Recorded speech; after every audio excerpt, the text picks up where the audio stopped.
2026 की शुरुआत के साथ ही बंगाल की खाड़ी में एक अजीब तरह की आहट सुनाई दे रही है।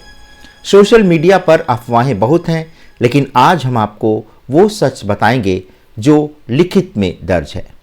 भारतीय मौसम विभाग यानी IMD की लिस्ट में एक ऐसा नाम सामने आ रहा है जिसका उच्चारण ही रोंगटे खड़े कर देता है।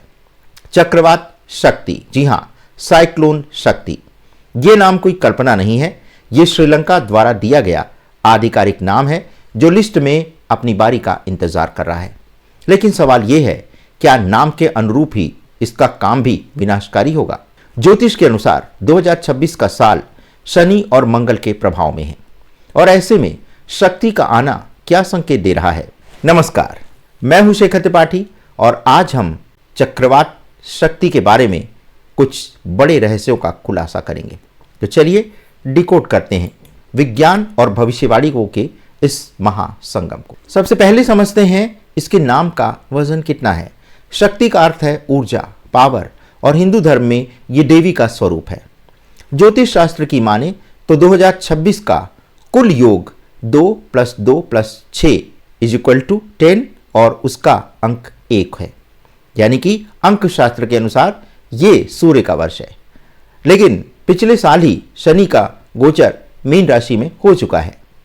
बंगाली पंचांग और मेदिनी ज्योतिष के अनुसार जब क्रूर ग्रह जल राशि में वक्री होते हैं और उसी समय कोई ऐसा चक्रवात आता है जिसका नाम उग्र हो तो परिणाम भयंकर हो सकते हैं।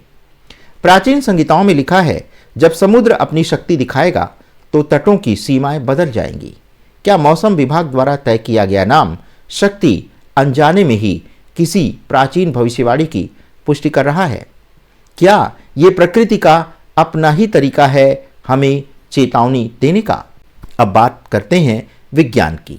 ये नाम शक्ति हमारे या आपके द्वारा नहीं, बल्कि WMO यानी वर्ल्ड मेट्रोलॉजिकल ऑर्गेनाइजेशन के पैनल द्वारा वर्षों पहले ही तय कर दिया गया था। लेकिन खतरा नाम में नहीं है, बल्कि आंकड़ों में है।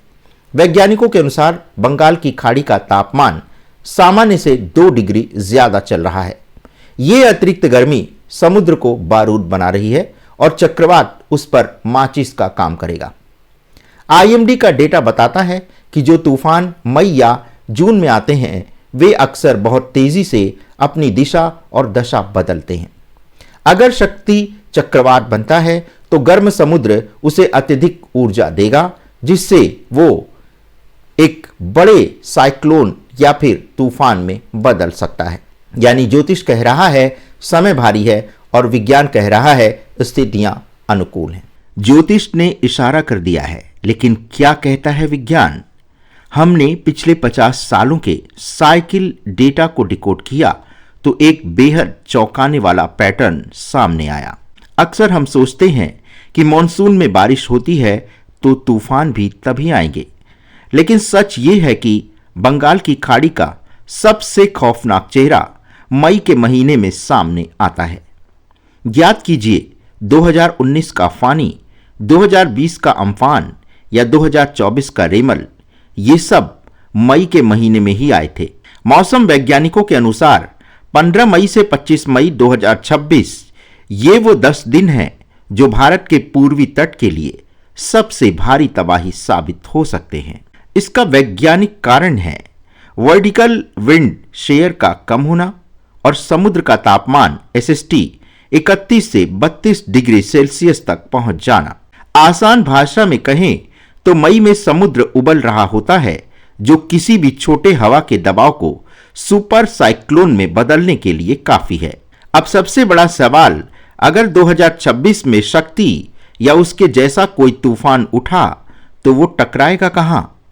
IMD के हिस्टोरिकल ट्रैक रिकॉर्ड्स बताते हैं कि मई के तूफान सीधे चलने के बजाय अक्सर रिकर्व यानी मुड़ जाते हैं, और इनका निशाना बनते हैं ये 2 राज्य, ओडिशा और पश्चिम बंगाल। पहला और सबसे बड़ा खतरा ओडिशा पर है।